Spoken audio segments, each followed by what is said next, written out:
नमस्कार, news point लेकर हाजिर हूं मैं राजीव। तो दोस्तों, देश में अगले 5 महीने या कहें तो नहीं, अगले महीने 5 राज्यों में विधानसभा चुनाव हैं और उसके बाद चुनावों का सिलसिला जो है वो शुरू होगा। तो उसके बाद जो 5 महीने की बात जो मैं शुरुआत में कह रहा था, वो उसके बाद 5 महीने तक लगातार चुनावों की बात इसलिए कर रहा हूं क्योंकि जैसे ही ये 5 राज्यों के चुनाव खत्म होंगे, लोकसभा चुनाव तक चुनावी हलचल चलती रहेगी। यानी कि उसके आगे 5 महीने तक चुनावी हलचल खूब चलती रहेगी। चुनाव है तो प्रचार प्रसार भी चल रहा है और नेताओं के दौरे भी जोर शोर से चल रहे हैं। लेकिन इस बार एक अनोखा नजारा देखने को मिल रहा है। बीजेपी एक बार फिर कांग्रेस के जाल में फंसती हुई दिख रही है। कांग्रेस चुनाव प्रचार के साथ साथ आपसी हंसी मजाक भी कर रही है और साथ ही बीजेपी की भी खूब खिंचाई कर रही है, जबकि बीजेपी इस बार ऐसी थकी हुई दिख रही है कि उसके नेता अब गलत बयानी करने लगे हैं। ये मैं क्यों कह रहा हूं, ये आपको बताऊंगा आगे। लेकिन पहले देख लेते हैं कि आज राहुल गांधी के मिजोरम दौरे के दूसरे दिन उन्होंने क्या किया। राहुल आज फिर से 2 व्हीलर पर सवार नजर आए। ये देख रहे हैं आप तस्वीर। जयपुर में वो स्कूटी पर पीछे बैठे हुए थे, आज आइजोल में फिर वो स्कूटर पर पीछे बैठकर मिजोरम के पूर्व मुख्यमंत्री ललथन हावला के आवास पर पहुंचे, घर पर पहुंचे। जरा इस वीडियो को पहले देख लेते हैं, उसके बाद चर्चा को आगे बढ़ाते हैं। देखिए जरा।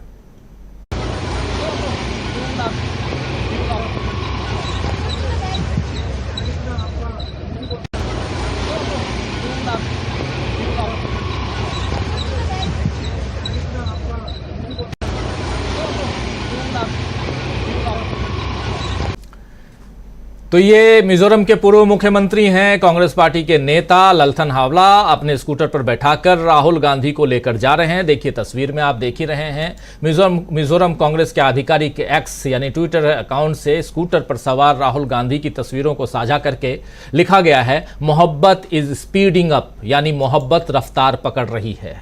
ये आज मिजोरम कांग्रेस ने लिखा है ट्विटर पर। वाकई मोहब्बत ने दोस्तों रफ्तार पकड़ ही ली है। तभी राहुल गांधी को देखने के लिए मिजोरम की सड़कों पर खचाखच भीड़ उमड़ गई थी। कल इसका वीडियो हमने आपको दिखाया था, आज भी दिखाएंगे आपको इस वीडियो को। और आज फिर राहुल गांधी अलग अंदाज में आइजोल की सड़कों पर निकले और इससे पहले राहुल ने एक खास बयान भी दिया जिसमें उन्होंने बीजेपी के वंशवाद की सच्चाई को खोलकर रख दिया। उस पर भी चर्चा करेंगे, उस पर भी आएंगे। लेकिन उससे पहले ये जो तस्वीर आप स्कूटर की देख रहे हैं, ऐसी 3 तस्वीरें आज कांग्रेस पार्टी ने भी जारी की हैं। पहली तस्वीर राहुल गांधी स्कूटी पर सवार और कर्नाटक में, ये पहली तस्वीर। जरा ये फुल स्क्रीन ले आइए इन तस्वीरों को। ये कर्नाटक में है। कर्नाटक में राहुल गांधी और देखिए ब्लिंकिट जो डिलीवरी बॉय हैं, गिग वर्कर्स जिनको कहते हैं, वो ब्लिंकिट वाले जो हैं वो राहुल गांधी को अपनी स्कूटी पर बैठा करके, ये कर्नाटक चुनाव के समय आपने देखा था और कर्नाटक चुनाव के बाद कांग्रेस जीत गई यहां। उसके बाद अभी कुछ दिन पहले एक तस्वीर आपने और देखी, वो जयपुर की तस्वीर। वहां एक लड़की, देखिए ये महारानी कॉलेज की लड़की है और अपनी स्कूटी पर राहुल गांधी को लेकर जयपुर में अपने कॉलेज जा रही है। और तीसरी तस्वीर आज की है। जरा उस तस्वीर को आपने देखा, वीडियो देखा आपने। ये तस्वीर राहुल गांधी हाथ हिलाते हुए, और देखिए तमाम लोग जा रहे हैं। दूसरी तरफ से भी यहाँ ट्रैफिक है, लोग जा रहे हैं, लेकिन राहुल गांधी यहाँ। इसके बाद राहुल गांधी ने आज प्रेस कॉन्फ्रेंस की और प्रेस कॉन्फ्रेंस में उन्होंने कांग्रेस पार्टी पर जो वंशवाद का आरोप लगता रहा है और इस पर पूछे गए एक सवाल का जवाब देते हुए बीजेपी के वंशवाद की धज्जियां उड़ाकर रख दी। जरा सुनिए राहुल गांधी कह क्या रहे हैं। What does Amit Shah's son do? What is he doing exactly? What does Rajnath Singh's son do? No, but I'm asking you the question. You're talking about dynastic politics. Last I heard Amit Shah's son is running Indian cricket. So, please be objective. Look at the leaders in the BJP and ask yourself the question what their children are doing. And you'll find that many of their children, Anurag Thakur, many of their children are तो यहां अमित शाह के बेटे, फिर राजनाथ सिंह के बेटे अनुराग ठाकुर, इन तमाम लोगों की बात यहां राहुल गांधी कहकर बीजेपी जो वंशवाद की बात लेकर के आती है कांग्रेस के सामने, और ये जो जिस पत्रकार ने ये सवाल पूछा उस पर ही सवाल दागते हुए राहुल गांधी नजर आ रहे हैं। राहुल गांधी इधर अमित शाह और बाकी बीजेपी नेताओं को घेर रहे थे, तो उधर मध्य प्रदेश में आज कांग्रेस ने अपना घोषणा पत्र जारी कर दिया है। बीजेपी तो अभी बगावत से ही जूझ रही है, जबकि कांग्रेस अपने उम्मीदवारों की पहली लिस्ट के साथ साथ जनता को यह भी बता रही है कि उसकी सत्ता आने पर क्या क्या किया जाएगा, कौन कौन सी गारंटियां दी जाएंगी। आज कांग्रेस जब यह वचन पत्र जारी कर रही थी, तब मंच पर दिग्विजय सिंह और कमलनाथ के बीच कपड़ा फाड़ने वाले बयान को लेकर हंसी ठिठोली भी खूब हुई। जरा सुन लेते हैं, क्योंकि इसके कुछ एक छोटे से हिस्से को बीजेपी के तमाम नेता, वरिष्ठ नेता काट कर, बहुत ट्रोल आर्मी तो है, आप जानते हैं बीजेपी के बहुत सारे लोग हैं जो ट्रोलिंग में काफ़ी आगे हैं, और उसको दिखा रहे थे। लेकिन उस पूरे वीडियो को देखिए, क्या कुछ चल रहा है यहाँ पे, देखिए और सुनिए जरा। आपने कहा था कि अगर आपकी बात ना माने तो आप भी उनके कपड़े फाड़िए। एक मिनट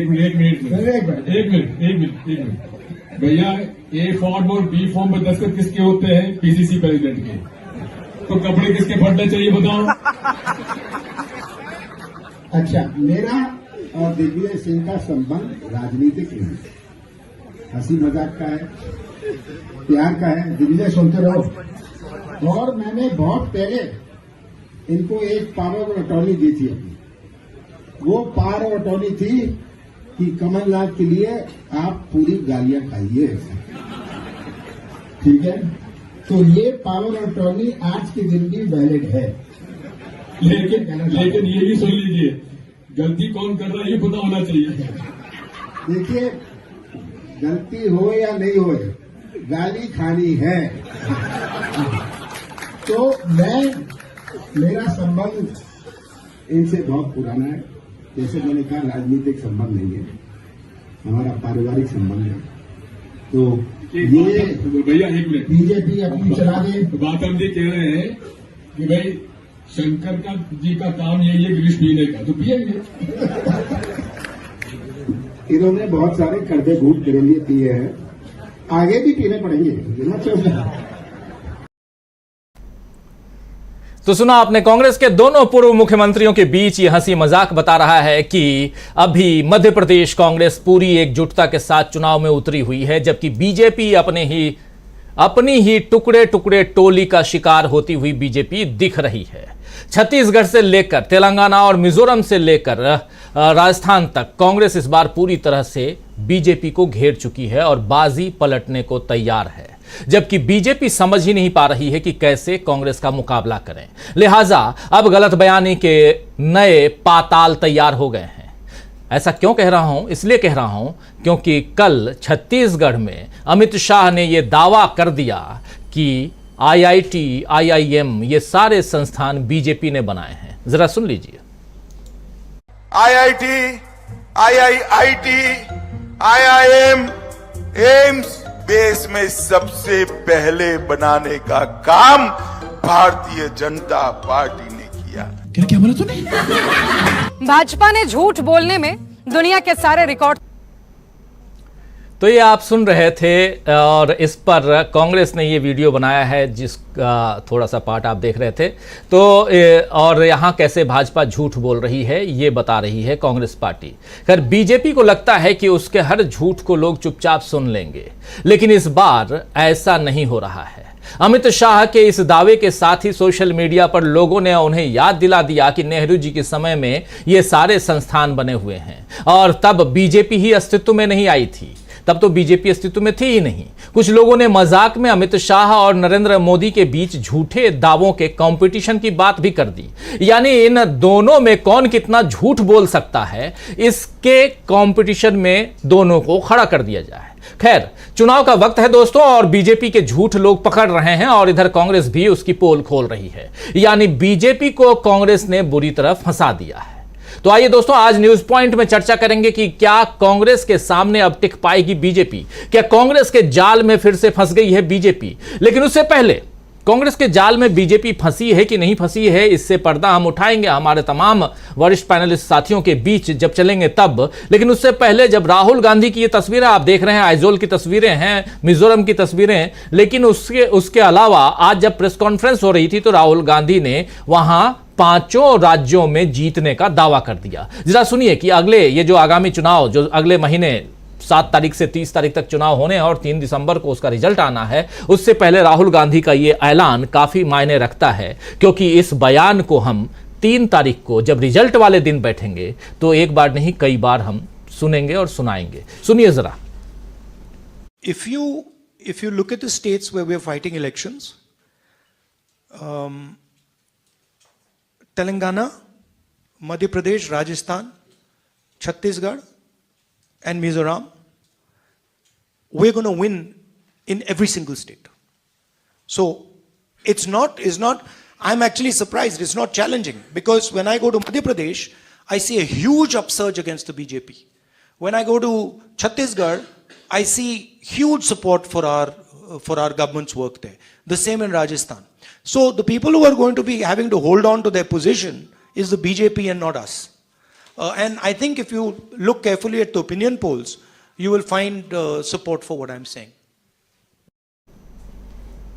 तो सुन रहे थे आप। सीधे चलते हैं हमारे पैनलिस्ट साथियों के बीच और जरा उनसे समझें कि राहुल गांधी के जो ये बयान है वो क्या मायने रखते हैं। हमारे साथ इस वक्त 7 वरिष्ठ साथी जुड़े हुए हैं। प्रोफेसर अखिल स्वामी जी हमारे साथ हैं, प्रोफेसर रविकांत जी हमारे साथ जुड़े हुए हैं, डॉक्टर राकेश पाठक जी हैं, प्रशांत टंडन जी जुड़े हुए हैं हमारे साथ, प्रेम कुमार जी जुड़े हुए हैं, डॉक्टर दीपक पाचपोर जी और अमलेंदु उपाध्याय जी। आप सभी का स्वागत करता हूं, इस्तकबाल करता हूं। स्वागत इस्तकबाल आप तमाम दोस्त साथी शुभचिंतक आप सबका जो अब तक जुड़ चुके हैं, जुड़ने वाले हैं इस कार्यक्रम में। स्वामी जी, राहुल गांधी अब कॉन्फिडेंटली राजस्थान का नाम भी ले रहे हैं और मिजोरम का भी नाम ले रहे हैं।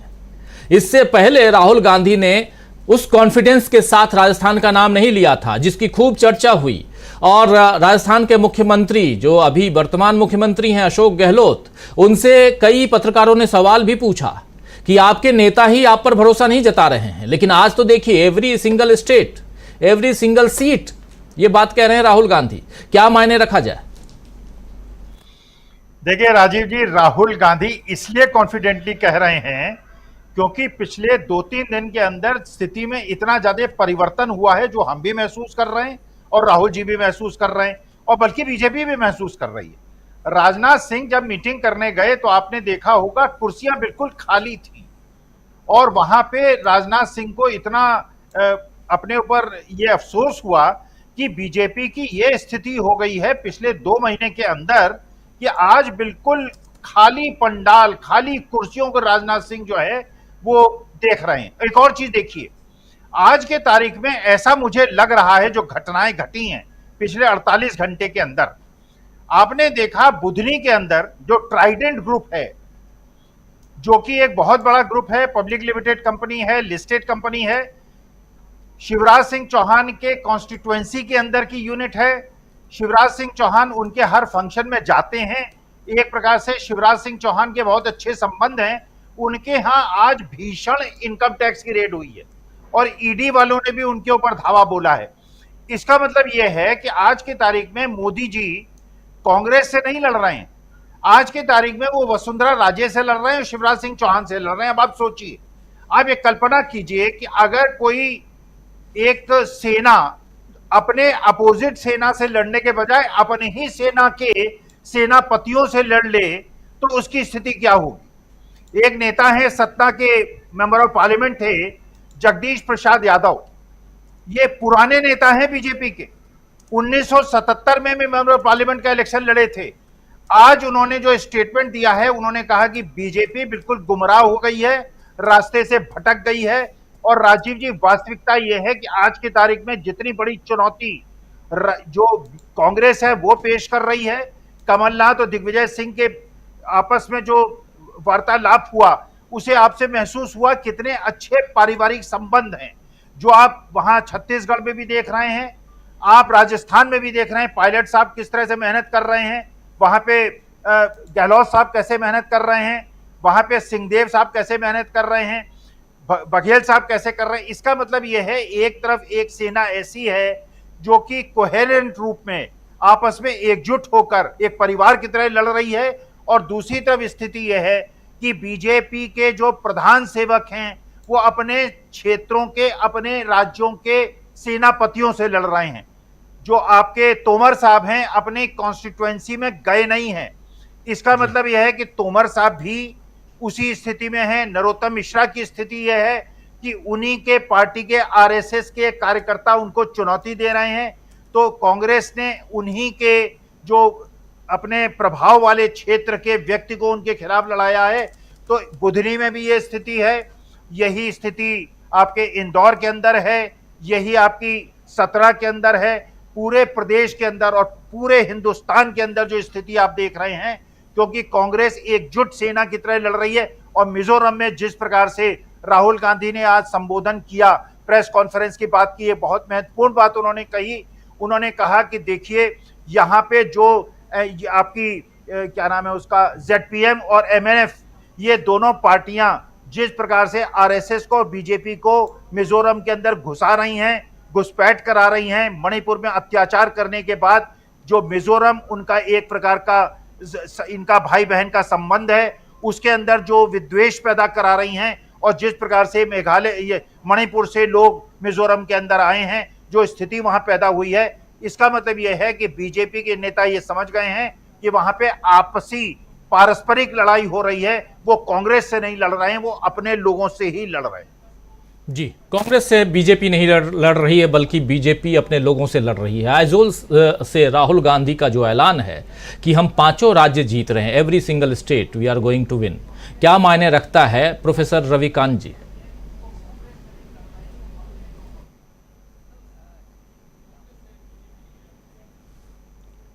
अनम्यूट कर लीजिए प्लीज, अनम्यूट कर लीजिए।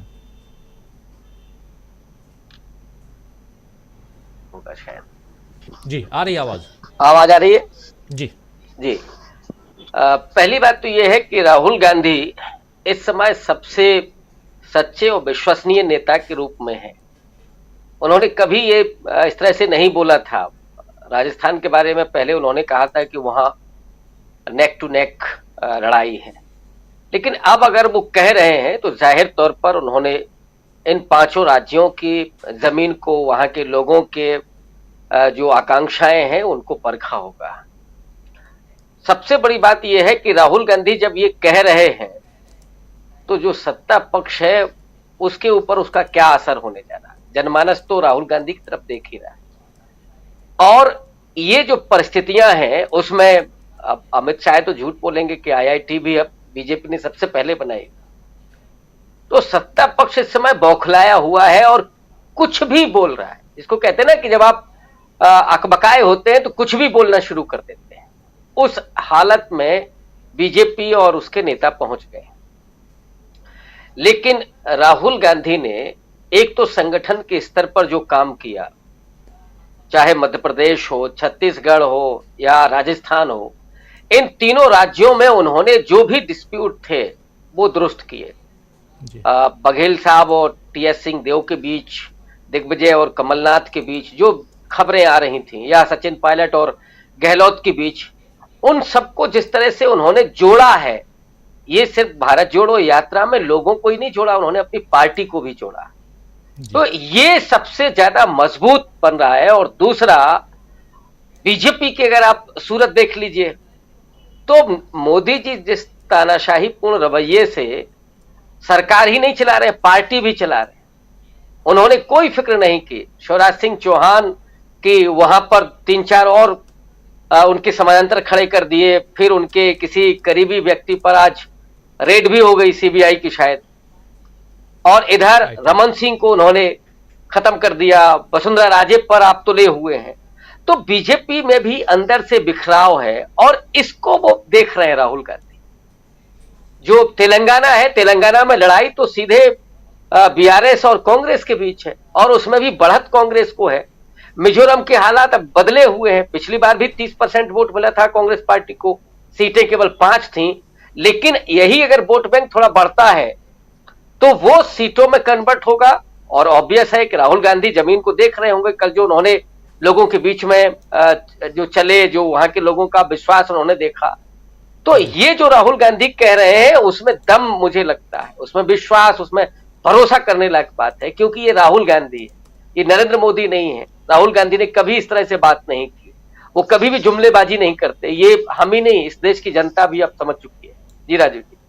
जी बिल्कुल सही आप कह रहे हैं, लेकिन कितना भरोसा किया जाए, ये एक बहुत बड़ी बात है जो आप कह रहे हैं। उसी बात को थोड़ा आगे बढ़ाना चाहता हूं डॉक्टर राकेश पाठक जी, चूंकि आप ऑलरेडी चुनावी राज्य में बैठे हुए हैं। मध्य प्रदेश, जहां हंसी ठिठोली हम लोग अभी देख रहे थे, घोषणा पत्र, वचन पत्र जो भी कह लें वो जारी करते हुए दोनों के बीच, कमलनाथ और दिग्विजय के बीच जो संवाद है, और उसमें सबसे पहला कि अगर कहीं तकलीफ हो तो कपड़े जो हैं वो दिग्विजय सिंह के फाड़ देना, और इसी बात को पकड़ के आज दिन भर सुबह से बीजेपी के लोग जो हैं वो ट्रोल करने की कोशिश कर रहे थे, लेकिन बाद में कांग्रेस पार्टी ने पूरे वीडियो को जारी किया। जरा आपसे समझूं कि इधर मध्य प्रदेश की राजधानी भोपाल में जहां बैठे हुए हैं, वहां जो कुछ चल रहा है उसमें एक कॉन्फिडेंस दिखाई दे रहा है, और कॉन्फिडेंस यहां से ज्यादा उधर आइजोल में बैठे हुए राहुल गांधी में दिखाई दे रहा है, जो अब राजस्थान का नाम भी बड़ी इसके साथ कॉन्फिडेंस के साथ ले रहे हैं। क्या मायने निकाले जाए, क्या माना जाए कि अब 10 दिन बाद, 10 दिन पहले के राहुल गांधी और 10 दिन बाद के राहुल गांधी के बयान में क्या फर्क नजर आ रहा है आपको, और ये जो आज घोषणा पत्र जारी करते वक्त जो बातें हुई हैं इसके क्या मायने हैं? राजीव जी, पहले एक दो बातें रविकांत जी और अखिल सर ने जो कही उसमें जोड़ देते हैं। अखिल सर, जिस सांसद का आपने जिक्र किया यादव जी का, उन्होंने स्पष्ट ये कहा है कि भारतीय जनता पार्टी का आलाकमान अंधा और बहरा हो गया है। उनके सुपुत्र बीजेपी छोड़ चुके हैं और ऐसी बगावत लगातार यहां चल रही है। आपने जिस ट्राइडेंट ग्रुप पर छापे की बात कही, बुधनी शिवराज सिंह चौहान का खुद का विधानसभा क्षेत्र है।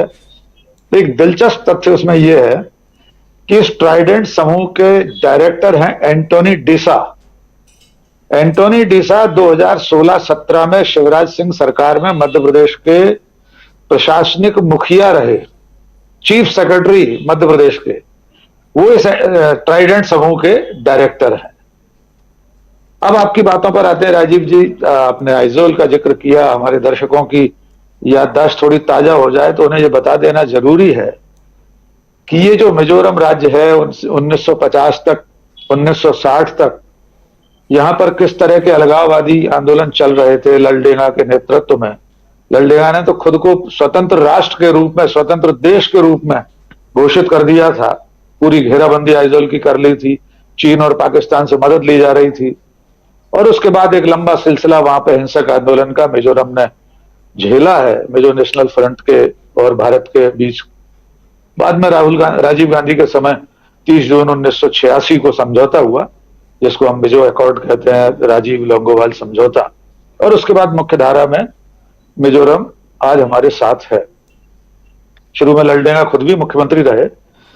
कुल मिलाकर वो एक ऐसा राज्य जिसको संप्रभु भारत के भीतर पूरी तरह शामिल करने, भारत के 23वें राज्य के रूप में मान्यता दिलाने के लिए जिस राजीव गांधी की भूमिका थी, उनके सुपुत्र आज वहां स्कूटी पर घूम रहे हैं। और अगर जो अभी तक के सर्वे हैं, जो सूचनाएं हैं, या जो राहुल गांधी का आत्मविश्वास है वो सही है, तो मिजोरम बहुत दिनों बाद वापस कांग्रेस की तरफ मुड़ता हुआ दिखाई दे रहा है। जी। राहुल गांधी का जो आत्मविश्वास है जिसका आप जिक्र कर रहे हैं, वो उनकी अपनी सूचनाएं होंगी, उनका अपना सूचना तंत्र होगा। हम नहीं जानते कि वे टेलीविजन चैनलों के सर्वे, ओपिनियन पोल, इन सब पर भरोसा करके ये बात कह रहे हैं, या उनका अपना कोई सूचना तंत्र फैला हुआ है 5 राज्यों में। लेकिन अगर हम मध्य प्रदेश पर लौटें, जहां का आपने जिक्र किया कि आज कमलनाथ और दिग्विजय सिंह की नोकझोंक में संयोग से उस प्रेस कॉन्फ्रेंस में था, दरअसल में इसकी शुरुआत एक दिन पहले हुई थी। वो जो कमलनाथ का वीडियो है वो अपनी जगह सही है। उन्होंने वीरेंद्र रघुवंशी के समर्थकों, जो वीरेंद्र रघुवंशी बीजेपी के सिटिंग एमएलए, बीजेपी छोड़कर कांग्रेस में आए हैं, शिवपुरी कोलार सीट से विधायक है, यद्यपि वे पहले कांग्रेसी ही थे, ज्योतिरादित्य सिंधिया से पीड़ित होकर बीजेपी में गए थे, लेकिन ज्योतिरादित्य सिंधिया खुद बीजेपी में आ गए, तो अब वीरेंद्र रघुवंशी वापस अपने घर लौट आए। उन्हें टिकट नहीं मिला इस सूची में, केपी सिंह को पिछोर से शिवपुरी भेज दिया गया। वो जो आक्रोशित भीड़ थी, उसमें कमलनाथ ने जो कुछ कहा था, वो आज मंच पर कमलनाथ ने उसका खुलासा एक तरह से कर दिया अपने रिश्तों का, तो कमलनाथ और दिग्विजय सिंह के रिश्तों की बानगी दूर से बैठकर देखने वाला आईटी सेल या हम सब पत्रकार भी बहुत आसानी से नहीं समझ सकते। इसके लिए थोड़ा सा अतीत में जाना होगा। जब दिग्विजय सिंह पहली बार मुख्यमंत्री बने थे, तब उनके मुख्यमंत्री बनने में जिसका सबसे बड़ा योगदान था वो नाम है कमलनाथ। हम सब साक्षी हैं उस दौर के कि जब दिग्विजय सिंह का नाम चला, उस वक्त कितने और बड़े बड़े दावेदार तैयार बैठे थे। कैलाशवासी माधवराव सिंधिया, श्यामाचरण शुक्ल, खुद कमलनाथ का नाम शुरू में था, सुरेश पचौरी, अर्जुन सिंह उस वक्त थे। पर उस पूरी रस्साकसी में जब पीवी नरसिंह राव ने पर्यवेक्षक भेजे यहां पर, और जहां तक मैं याद कर पाता हूं, सुशील कुमार शिंदे, प्रणब मुखर्जी और जनार्दन पुजारी, ये 3 लोग पर्यवेक्षक बनके भोपाल आए थे और अंत में बाकायदा गुप्त मतदान कराया गया दिग्विजय सिंह के पक्ष में कमलनाथ के आने से, सुरेश पचौरी के आने से। ये सब लोग एक खेमा एक साथ हो गया था। अर्जुन सिंह उस वक्त सुभाष यादव का नाम आगे बढ़ा रहे थे ओबीसी के नाम पर, लेकिन जब कमलनाथ दिग्विजय सिंह की जुगल जोड़ी एक साथ हो गई तो 50 या 52 वोट मिले श्यामाचरण शुक्ल को और 100 मत दिग्विजय सिंह के पक्ष में विधायकों के मिले और दिग्विजय सिंह मुख्यमंत्री बने। 10 साल निर्बाध रूप से उन्होंने मध्य प्रदेश को संभाला। उस उपकार को, उस मित्रवत और बड़े भाई वाले एहसान को दिग्विजय सिंह ने कभी नहीं भुलाया। वे लगातार 10 साल कमलनाथ को वही सम्मान देते रहे और उसके बाद भी हारने के बाद 2003 में उमा भारती के हाथों शिकस्त खाने के बाद दिग्विजय सिंह ने संकल्प किया वे चुनाव नहीं लड़ेंगे और सचमुच वे चुनाव नहीं लड़े। और 2018 में कमलनाथ की सरकार बनाने में दिग्विजय सिंह का योगदान कितना है ये स्वयं कमलनाथ जी भी जानते होंगे, स्वीकार करते होंगे। दिग्विजय सिंह की नर्मदा यात्रा का बहुत बड़ा योगदान है। संगठन स्तर पर चुनाव से पहले दिग्विजय सिंह ने जिस तरह पंगत में संगत, संगत में पंगत का जो अभियान चलाया था, गंगा जली उठाकर कसम दिलाते थे कार्यकर्ताओं और दावेदारों से कि जिसे टिकट मिले उसके लिए काम करना है। तो मैं समझता हूं ये नोक झोंक उनके बीच की बहुत व्यक्तिगत है। इससे पार्टी के चुनावी तेवरों पर कोई फर्क नहीं पड़ेगा। और दिग्विजय सिंह कोई मुख्यमंत्री पद के दावेदार है नहीं, उनकी कोई महत्वाकांक्षा उस कुर्सी के लिए है नहीं। मध्य प्रदेश में और कोई दावेदार अभी दिखाई नहीं देता। तो राहुल गांधी का कॉन्फिडेंस यहां से वहां तक पहुंचता है जो भोपाल से आइजोल तक वे जाहिर कर रहे हैं। एक अंतिम बात अभी इस चरण में, अमित शाह के बयान को आपने सुनवाया तो मुझे लगता है कि अब झूठ भी इन लोगों के झूठ के सामने शर्मिंदा है। गोस्वामी तुलसीदास जी ने जो उत्तरकांड में लिखा है, झूठ ही लेना झूठ ही देना, झूठ ही भोजन झूठ चवेना, बोल है वचन प्रिय इस समय पहली लाइन भूल रहा हूं, दूसरी लाइन।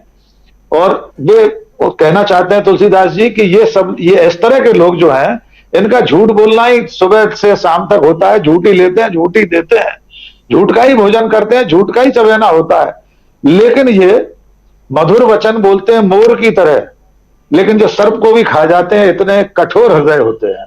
तो मैं समझता हूं इनके झूठ को अब इस देश को समझना चाहिए और समझकर यह तय करना चाहिए कि इनमें से कितने बीजेपी समर्थक होंगे जो ये मान लेंगे। मैं कहता हूं किसी पार्टी का नेता का समर्थक होना बुरी बात नहीं है, पर एक भी व्यक्ति क्या ऐसा होगा जो ये मान लेगा कि बीजेपी ने आईआईटी बनाया। 1964 में जन्म हुआ अमित शाह का, उससे बहुत पहले आईआईएम बन चुके हैं। तो मुझे लगता है इस देश को भी सोचने की जरूरत है कि आखिर कब तक और कितना झूठ बर्दाश्त करना है। जी राजीव जी।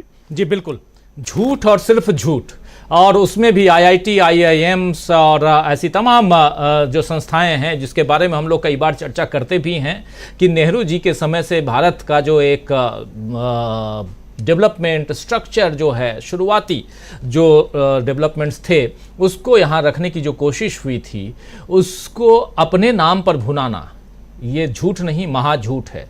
बहुत इस पर जितनी बात की जाए वो कम है, लेकिन चुनाव का वक्त है और मोदी जी भी ऐसी बातें बहुत करते रहे हैं। इसीलिए सोशल मीडिया पर ये बात बहुत ज़ोर शोर से आज सुबह से देख रहा हूँ कि लोग कह रहे हैं कि दोनों में कंपटीशन करवा दो, मोदी जी में और अमित शाह में, कि कौन कितना बड़ा झूठा है। और ये बात जो सोशल मीडिया पे चल रही है। जरा प्रशांत टंडन जी आपके पास आना चाहता हूँ।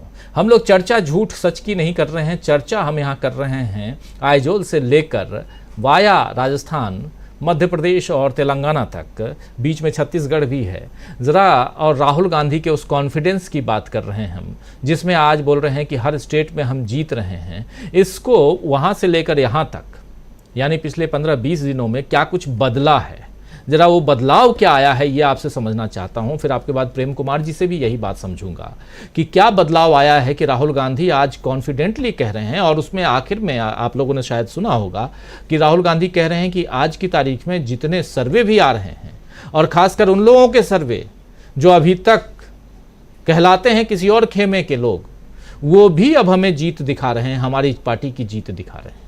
तो क्या बदलाव है, ये क्या कुछ हुआ है इस बीच? प्रशांत टंडन। 3 पॉइंट मैं दोनों के बताऊंगा, लेकिन उसके पहले जो झूठ बोल रहे हैं, जिस तरीके से मनगढ़ंत बातें अमित शाह IIT और IIM के बारे में, उन पे कम हमको अचरज आता है। मुझे अचरज उन पे आता है उस पर विश्वास करते हैं।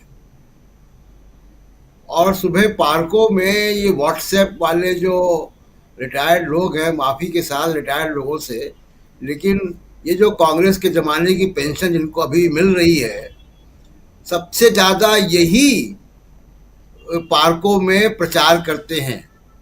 मेरी सुबह मुलाकात इन लोगों से होती है। अब मैं आता हूँ कि ये राहुल गांधी की या कांग्रेस की का स्ट्रेटजी जो है फॉर्मुलेट हो गई है, और धीमे धीमे वो उसका एक स्वरूप दिखने लगा है और उसका आधार मजबूत हो रहा है। 3 चीजें बड़ी स्पष्ट है यहाँ पे राजीव जी। एक, राहुल गांधी का जनता से इंगेजमेंट, जो भारत जोड़ो यात्रा से शुरू होता है और भारत जोड़ो यात्रा के बाद वो एकदम नई आयाम लेता है कि वो कुलियों के पास जा रहे हैं, वो किसी रामेश्वर के पास जा रहे हैं, या उसको घर में खाना खिला रहे हैं, वो खेतों में जा रहे हैं, वो गिग वर्कर्स के साथ घूम रहे हैं स्कूटर पे, जैसा आपने कहा, बसों पे घूम रहे हैं। एक नए तरीके का इंगेजमेंट, जिसमें सुरक्षा नहीं है, जिसमें ब्लैक कैट कमांडो नहीं है, जिसमें बुलेट प्रूफ गाड़ियां नहीं है, हूटर नहीं है, और नेता है और जनता है, और बहुत स्वच्छंद तरीके से लोग सेल्फी ले रहे हैं। ये नए तरीके का इंगेजमेंट अब ये राहुल गांधी की एक रणनीति का हिस्सा है, और इसमें वो हिम्मत भी दिखती है, एक राजनीतिक हिम्मत दिखती है। राजनीतिक हिम्मत ये दिखती है राजीव जी कि जब रमेश बिधूड़ी ने लोकसभा में दानिश अली को बहुत ही गलीज भाषा का इस्तेमाल किया, न केवल उनके प्रति बल्कि उनके धर्म के प्रति भी, और उस पूरी कम्युनिटी के प्रति भी, मुस्लिम कम्युनिटी के प्रति भी, जिस वक्त बड़े बड़े सेकुलर नेता ट्वीट करने में भी घबरा रहे थे, राहुल गांधी उसी शाम उनके घर चले जाते हैं।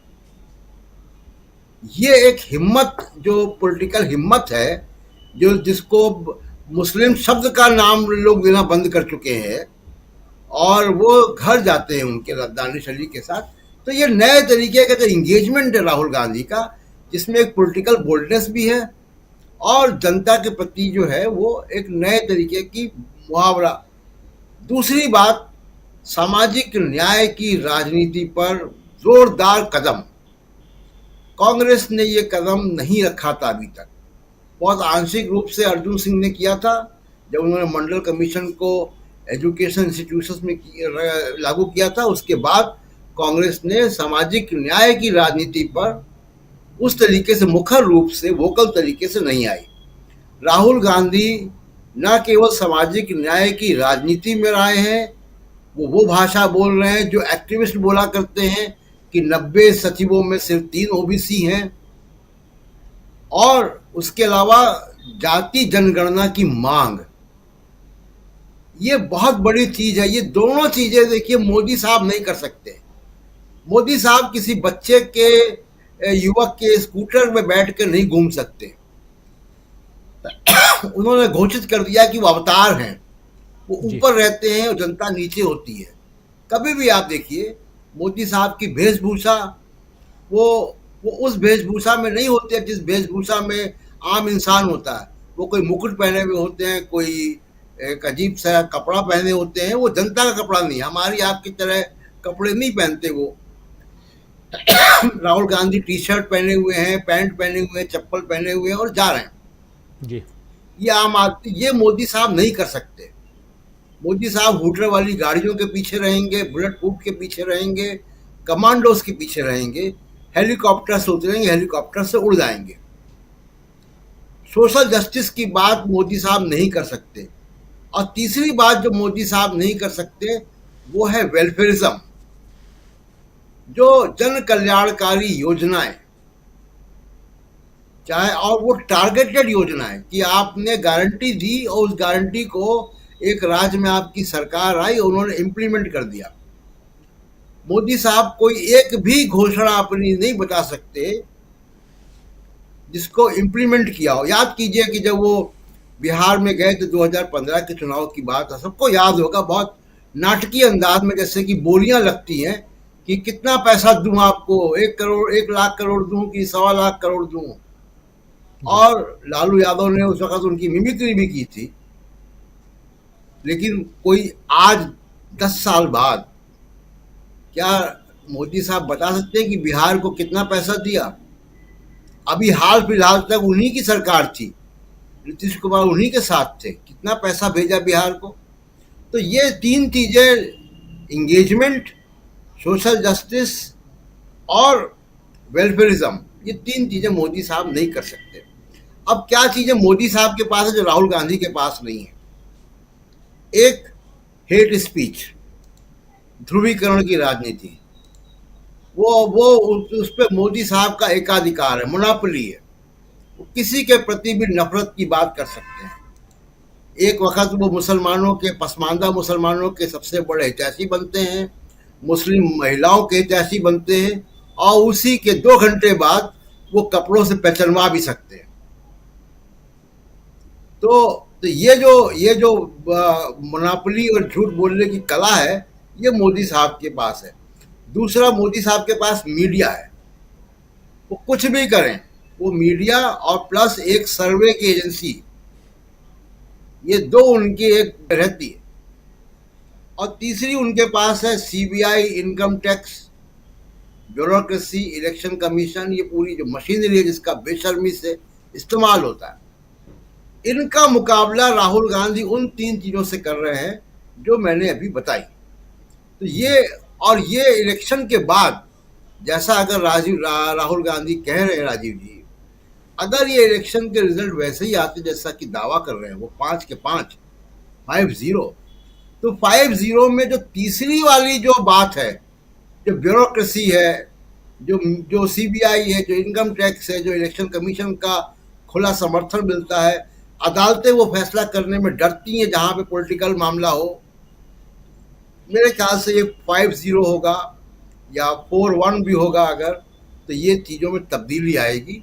और कांग्रेस की जो अब रणनीति बन चुकी है, इंगेजमेंट, वेलफेयरिज्म और सोशल जस्टिस की, ये फॉर्मुलेट हो जाएगी अगले 2024 के लोकसभा के चुनाव तक। राजीव जी, 2024 के चुनाव से पहले इन 5 राज्यों का जो रिजल्ट है वो बहुत मायने रखता है, और उसमें राहुल गांधी जो कुछ कर रहे हैं, जो दावे कर रहे हैं, वो दावे कितने असरकारी होंगे, और साथ साथ प्रधानमंत्री नरेंद्र मोदी के आगे राहुल गांधी क्या कुछ नहीं कर सकते हैं, उसका विश्लेषण कर रहे थे प्रशांत टंडन जी। बहुत शानदार विश्लेषण आपका, बहुत बहुत शुक्रिया। और सीधा आना चाहता हूं प्रेम कुमार जी आपके पास, आपसे ज़रा समझूं कि राहुल गांधी के दावे, इसमें कितना दम है, चूँकि चुनावी राज्यों पर बहुत पैनी निगाह आपकी भी है, उस हिसाब से भी समझूं आपसे कि जो कह रहे हैं राहुल गांधी, उसको किस हिसाब से देखा जाए, कितना सीरियसनेस के साथ राहुल गांधी आज की तारीख में ये कह रहे हैं कि 5 की 5 राज्यों में हम जीत रहे हैं। देखिए राजीव जी, राहुल गांधी ने तब जब बयान दिया था जिसमें कि राजस्थान में बहुत कड़ी टक्कर में जीत की संभावना देखी थी, तो वो बयान जो था ज़्यादा एक विस्मयकारी था भारतीय राजनीतिक परिस्थिति में कि एक नेता चुनाव के बीच में ऐसा बयान देता है। और लेकिन आज वो जो बयान दे रहे हैं वो विस्मयकारी नहीं है, वो आश्चर्यजनक नहीं है। और मुझे लगता है कि इस विषय पर जो उस समय गंभीरता से चर्चा हो चुकी वो महत्वपूर्ण थी, क्योंकि इस अभी राहुल गांधी जो बयान दे रहे हैं इसमें वो हवाला घुमा फिरा करके उन्होंने सर्वे का दे डाला, तो वो एक हल्की बात हो जाती है मेरे हिसाब से। गंभीरता उसी समय थी जो उन्होंने ईमानदारी से सर्वे बताया था। हाँ, परिस्थिति में जो बदलाव आया है, राहुल गांधी ने जो इको सिस्टम बदला है पॉलिटिक्स का, जिसका फायदा कांग्रेस को मिल रहा है, जिसको बोलने की ज्यादा जरूरत है, वही कि राहुल पहले होता था ये कि मुद्दे नहीं दिखते थे विपक्ष के पास। विपक्ष के पास मुद्दा क्या है, ये प्रश्न सत्ता पक्ष पूछा करती थी, आपके पास मुद्दा क्या है। और आज की तारीख में बड़े बड़े मुद्दे राहुल गांधी ने बना दिए हैं। भाई, जातीय जनगणना का मुद्दा, ओबीसी की भागीदारी का सवाल, हेल्थ केयर सेक्टर में राजस्थान में जो 25 लाख की योजना है, वो सवाल भी बहुत प्रमुखता से रखा गया है। और आज जो मध्य प्रदेश में घोषणा पत्र जारी हुआ है, उसमें भी उसको इंक्लूड किया गया है। और ये पूरे देश में भी इसको आइडियली पेश कर रही है कांग्रेस। फिर ओपीएस का सवाल, ओल्ड पेंशन स्कीम, इसको भी कांग्रेस ने बनाया है, मुद्दा बनाया है। इसके अलावा छत्तीसगढ़ में जो धान का मूल्य, समर्थन मूल्य है 2500, उसकी नकल पर मध्य प्रदेश में 2500 और गेहूं का संभवतः 2600 करने का वादा है। तो ये सारे मुद्दे कांग्रेस ने बना दिए हैं स्टेट इलेक्शंस के दौरान ही, जो लोकसभा चुनाव में भी बड़ा मुद्दा होने वाले हैं। इसके अलावा जो मुद्दा राहुल गांधी ने बनाया है, वो आपको मिजोरम में जाने पर नजर आता है कि जब मिजोरम की धरती पर राहुल गांधी कदम रखते हैं, तो वहां की जनता जिस विश्वास के साथ, जिस उत्साह के साथ उनकी आवभगत करती है, आह्लादित होती है, ये एक मुद्दा है। और वो मणिपुर से उपजा हुआ मुद्दा है। मणिपुर के मुद्दे पर राहुल गांधी ने जिस तरीके से पीड़ित पक्ष के साथ खड़े होकर के, पीड़ितों के साथ खड़े होकर के उनके आंसू पोंछने का काम किया, तो वो मणिपुर भी मुद्दा बना। और ये भी मुद्दा बना कि कांग्रेस ऐसी जो आइडिया ऑफ इंडिया जिसकी बात कर रहे हैं राहुल गांधी, उस आइडिया ऑफ इंडिया को मजबूत करने के लिए चाहे जो करना पड़ेगा वो करेंगे। ये सारी चीजें हैं जिसने कि राहुल गांधी को ज्यादा मजबूत बनाया है। मैं तो राहुल गांधी की आलोचना के तौर पर कहूंगा राजीव जी, कि वंशवाद पर या परिवारवाद पर जो भारतीय जनता पार्टी कहती रही है, उसका जवाब इस तरीके से हल्के फुल्के ढंग से न दे, क्योंकि ये जवाब है भी नहीं। बीजेपी थोड़ा प्यूरिफाई तरीके से पूछती है कि गांधी परिवार में तो ये तय होता है कि गांधी का बेटा ही गांधी परिवार की कमान संभालेगा। इसका जवाब यह है राजीव जी, जो देना चाहिए राहुल गांधी न दे, उनके सिस्टम को देना चाहिए, वो ये है कि वंशवाद तो हिंदुस्तान की सियासत का हिस्सा है। हर पार्टी में हर जगह वंशवाद है, लेकिन वंश और परिवार में जो कुर्बानी का जो इतिहास है, कुर्बानीवाद है, शहादतवाद है, वो गांधी परिवार से इतर कहीं नहीं है। जब कभी भी गांधी परिवार और परिवारवाद की बात होगी, तो उसका जवाब ये शहादत और कुर्बानियों का इतिहास होगा। ये नहीं होगा कि कोई जय शाह क्रिकेट में बन गया। राजनीति में तो नहीं बना ना, अमित शाह का बेटा क्रिकेट में बना। वो वहां पर हमला बीजेपी नहीं करती है। कांग्रेस पर हमला बीजेपी गांधी परिवार सेंट्रिक करती है, और इसका जवाब मुझे लगता है और बेहतर तरीके से देने की जरूरत है। ये मैं राहुल गांधी की आलोचना के तौर पर रखता हूं आपके समक्ष बात।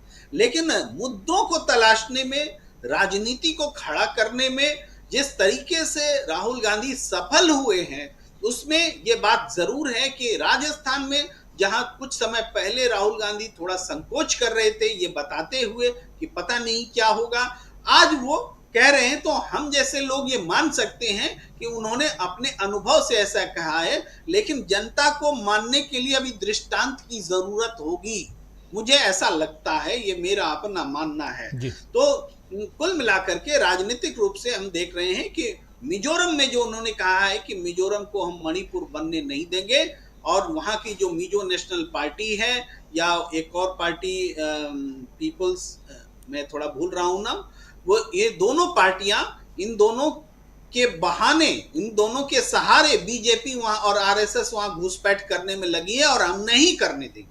ये जो भरोसा और विश्वास लेकर के वो राजनीति कर रहे हैं, वहां पहुंचे हैं, ये बहुत बड़ी बात है राजीव जी। बहुत बड़ी बात है, एक भरोसा है जिस भरोसे के सहारे राहुल गांधी आइजोल मिजोरम में, और वहां से अब कल से 3 दिनों तक राहुल गांधी तेलंगाना में रहेंगे और प्रियंका गांधी भी पहुंच रही हैं। 18, 19, 20 3 दिन तक राहुल गांधी 200 से ज़्यादा किलोमीटर की पैदल यात्रा करेंगे। तीनों दिन अपनी उनकी रैली भी होगी, जनसभाएं और प्रेस कॉन्फ्रेंस भी, बहुत कुछ करने वाले हैं राहुल गांधी तेलंगाना में। तो एक तरफ मिजोरम को पैक करके अब तेलंगाना की तरफ बढ़ रहे हैं राहुल गांधी। लेकिन जो बात आज कह रहे थे कि 5 राज्य हम जीतने जा रहे हैं, एक बार उसको सुन लेते हैं फिर से, और फिर डॉक्टर दीपक पाचपोर जी आपके पास आना चाहता हूँ। राहुल गांधी के इन बातों को जिस पर हम चर्चा कर रहे हैं और इसके मायने समझने की कोशिश हम कर रहे हैं, और जैसे डॉक्टर राकेश पाठक जी कह रहे थे कि उधर भोपाल में जो कुछ हो रहा है, हंसी ठिठोली ही सही लेकिन बहुत सीरियस बातें वहां पर दूसरे ढंग से, कि वहां एक कॉन्फिडेंस आ गया है, और वही कॉन्फिडेंस राहुल गांधी में भी है। जब आपका नेता, जो टॉप पर बैठा हुआ नेता, कॉन्फिडेंस के साथ कहे कि हम तमाम राज्यों में जीत रहे हैं, तो इसका मतलब है कि नीचे ये मैसेज चला जाता है, ये पैगाम चला जाता है कि गो अहेड। लेकिन पहले सुनते हैं राहुल गांधी कह क्या रहे हैं, सुनिए जरा। If you look at the states where we are fighting elections, Telangana, Madhya Pradesh, Rajasthan, Chhattisgarh, and Mizoram, we're going to win in every single state. So it's not, I'm actually surprised, it's not challenging, because when I go to Madhya Pradesh, I see a huge upsurge against the BJP. When I go to Chhattisgarh, I see huge support for our government's work there. The same in Rajasthan. So the people who are going to be having to hold on to their position is the BJP and not us. And I think if you look carefully at the opinion polls, you will find support for what I'm saying. सुन रहे थे आप दीपक पाचपोर जी। सीधा आपके पास आना चाहता हूं, इस confidence के पीछे राज क्या है? निश्चित रूप से जिस हिसाब से राहुल गांधी को जो रिस्पांस मिल रहा है जहां भी जा रहे हैं, वो बहुत ही अद्भुत है, और शायद खुद कांग्रेस वालों ने इतना इसकी कल्पना नहीं की होगी। खासकर देखिए, जब हम लोगों ने इस 5 राज्यों के चुनाव के बारे में जब चर्चा शुरू की थी, तो हमारा सबसे ज्यादा जो समय जाता था वो जाता था राजस्थान, मध्य प्रदेश और छत्तीसगढ़ में। लेकिन कब धीरे से तेलंगाना इस चर्चा में शामिल हो गया वो हमें पता नहीं चला। और अब देखिए कि मिजोरम के ऊपर भी हम बात कर रहे थे, जबकि पूरे देश में जितने भी शायद पॉलिटिकल कमेंटेटर्स हैं वो सबसे कम समय अपना जो दे रहे थे वो मिजोरम के बारे में दे रहे थे। लेकिन मिजोरम में बहुत ही चमत्कारिक किस्म का ये जो परिवर्तन हम देख रहे हैं विमर्श का, उसका सबसे बड़ा कारण है, मुझे लगता है कि मणिपुर की जो घटना है, मणिपुर की घटना ने सारे के सारे 7 जो उत्तर पूर्व के राज्य है इनको चौकन्ना कर दिया है। अब सारे लोग ये समझ रहे हैं कि अगर भारतीय जनता पार्टी और आरएसएस की विचारधारा, जिसके बारे में राहुल गांधी चेता रहे हैं उन लोगों को कि वो इन लोगों के मार्फत, वहां की जो 2 पॉलिटिकल पार्टीज है मिजोरम की प्रमुख, जो उसके जरिए जो है आरएसएस अपनी विचारधारा को प्रवेश करा रहा है। राहुल गांधी का ये जो स्टेटमेंट है, मुझे लगता है कि ये सबसे महत्वपूर्ण है और ये लोगों को सावधान करने के लिए काफी होना चाहिए। इसी का असर मुझे ऐसा लगता है कि मिजोरम में जो है वो दिखाई दे रहा है, और मिजोरम का असर जो है 7 के 7 राज्यों में धीरे धीरे निश्चित रूप से पेनिट्रेट होगा, ऐसा मुझे लगता है 2024 के इलेक्शन में तो चलेगा। ये ठीक है कि वहां पे सीटें इतनी कम है कि लोग उस पूरे के पूरे ब्लॉक को, पूरे नॉर्थ ईस्ट को उतने ज्यादा उससे नहीं लेते, लेकिन महत्वपूर्ण तो है ही, वो निश्चित रूप से भारत का एक अंग है। और वहां पर इस समय बहुत सारे राज्यों में भारतीय जनता पार्टी या उसके गठबंधन वाली सरकारें हैं। लेकिन मुझे ऐसा लगता है कि मणिपुर की घटना के बाद और अब मिजोरम के जो चुनावी नतीजे आएंगे उससे वहां पर परिस्थितियां बदलेगी। वहां पर नॉर्मली एक ऐसा होता है कि केंद्र के साथ वो जाना पसंद करते हैं वहां के जो राज्य हैं, क्योंकि वहां विकास जो है एक बहुत ही महत्वपूर्ण मुद्दा होता है। लेकिन जब वो ये भी देख रहे हैं कि 2024 में खुद जो है भारतीय जनता पार्टी रहेगी या नहीं रहेगी, मुझे लगता है कि अब लोगों का वो झुकाव भी जो है कांग्रेस की ओर होता जा रहा है। मैं थोड़ा छत्तीसगढ़ की बात करूंगा, जिसमें अमित शाह जी जो यहाँ पे आए थे और उन्होंने जो बात कही कि IIT, IIM, मुझे ऐसा लगता है कि 1947 में 2 भारत बने थे। एक तो वो भारत है जिसके बारे में भारतीय जनता पार्टी के उन लोगों का कहना है कि ये स्वतंत्र नहीं हुआ है, ये 99 साल की लीज पर गया है। तो मुझे लगता है कि ये जो आईआईटी और आईआईएम जो शाह साहब बता रहे हैं वो उस भारत की बात है जो भारत स्वतंत्र हुआ 1947 को, तो नेहरू जी ने बनाया, ये हम जानते हैं। तो अब वो ठीक है, उनका अपना नक्शा है, उनका अपना भूगोल है, उनका अपना एंटायर पॉलिटिकल साइंस है, उसके हिसाब से बोल रहे हैं। लेकिन यहाँ पर दो और बड़े महत्वपूर्ण बातें की। हुआ यह है कि आईआईटी और आईआईएम के चक्कर में कुछ महत्वपूर्ण चीजें जो है शाह साहब के जो बयान है छत्तीसगढ़ में वो छूट गए हैं। उन्होंने जो दूसरा आरोप लगाया कि यहाँ पर जो सरकार है कांग्रेस की, उसने पूरे समय सिर्फ और सिर्फ भ्रष्टाचार ही किया है, और बाकायदे उन्होंने स्पेसिफाई किया कि भूपेश बघेल ने और कुछ नहीं किया, केवल भ्रष्टाचार किया है। अब देखिए, सबसे ज्यादा छापे इतने छोटे से राज्य में पड़े हैं ईडी के और आईटी के, आयकर के, तो छत्तीसगढ़ में है। ऐसा एक बार उन्होंने बताया था कि लगभग 200 छापे जो है वो पिछले कुछ समय में यहाँ पे मारे जा चुके हैं। अगर 5 साल से एक सरकार लगातार भ्रष्टाचार कर रही है और आपने 200 छापे मार लिए, तो आपने पकड़े कितने? 5-7 ही लोगों को पकड़ पाए। तो लगता है कि आपकी एजेंसी जो है वो फेल हो रही है। तीसरा महत्वपूर्ण लेकिन जो बहुत गंभीर मामला जो है, उन्होंने ये कहा, यहाँ पर देखिए कुछ समय पहले एक घटना हुई थी बेमेतरा जिले में, एक साजा नाम का जो विधानसभा क्षेत्र है, वहां पर बच्चे साइकिल चला रहे थे, कुछ दोनों के बीच कुछ टकराव हुआ और दो समुदाय जो है आपस में भिड़ गए और एक भुवनेश्वर साहू नाम के एक लड़के की मृत्यु हो गई।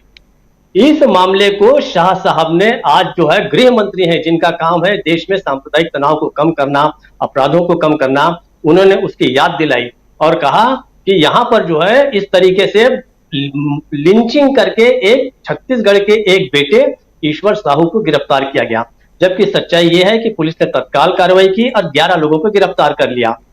अब साजा जो यहाँ का विधानसभा क्षेत्र है, वहां पर भुवनेश्वर साहू के पिताजी ईश्वर साहू को इन्होंने भारतीय जनता पार्टी का उम्मीदवार बनकर खड़ा किया है। और किसके खिलाफ? रविंद्र चौबे, एक मंत्री हैं, आप अच्छे से जानते हैं। रविंद्र चौबे जो एक अच्छे कद्दावर नेता है, बड़े सुसंस्कृत और बड़े सभ्य किस्म के, सौम्य किस्म के, उनके खिलाफ। अब बताइए कि सांप्रदायिक बातों को कौन भड़का रहा है? निश्चित रूप से बहुत अच्छी पहल की है कांग्रेस ने। इसकी शिकायत जो है आचार संहिता के उल्लंघन के नाम से इनके खिलाफ निर्वाचन आयोग के सामने इन्होंने इसकी शिकायत की है कांग्रेस ने। तो ऐसा लगता है कि ये सांप्रदायिक तनाव भड़काने के लिए ही क्या छत्तीसगढ़ आए थे या क्या है? जो बातें हो चुकी हैं, आपका काम है कि उस आग पर पानी डालना, ये नहीं कि आप चुनाव के बहाने जो है उन चीजों को ये करें। लेकिन ऐसा लगता है कि यहाँ पर जो कांग्रेस ने जो काम किए हैं उसके सामने शायद, जैसा हम कहते हैं कि मुद्दों का बड़ा अभाव है भारतीय जनता पार्टी के पास, तो शायद उस मुद्दे को उभारने की जो है वो कोशिश कर रहे हैं। तो ऐसा मुझे लगता है राजू जी, आज जो हम बात कर रहे हैं शाह साहब के बयान की, उसमें सबसे गंभीर मुद्दा यह है कि सांप्रदायिक तनाव को बढ़ाना नहीं, घटाना चाहिए। राजीव जी। जी बिल्कुल सही बात है, सांप्रदायिक तनाव को बढ़ाना नहीं घटाना चाहिए। लेकिन उसी लड़के की जिसकी मौत हुई थी उसके पिताजी को बीजेपी ने टिकट दिया है।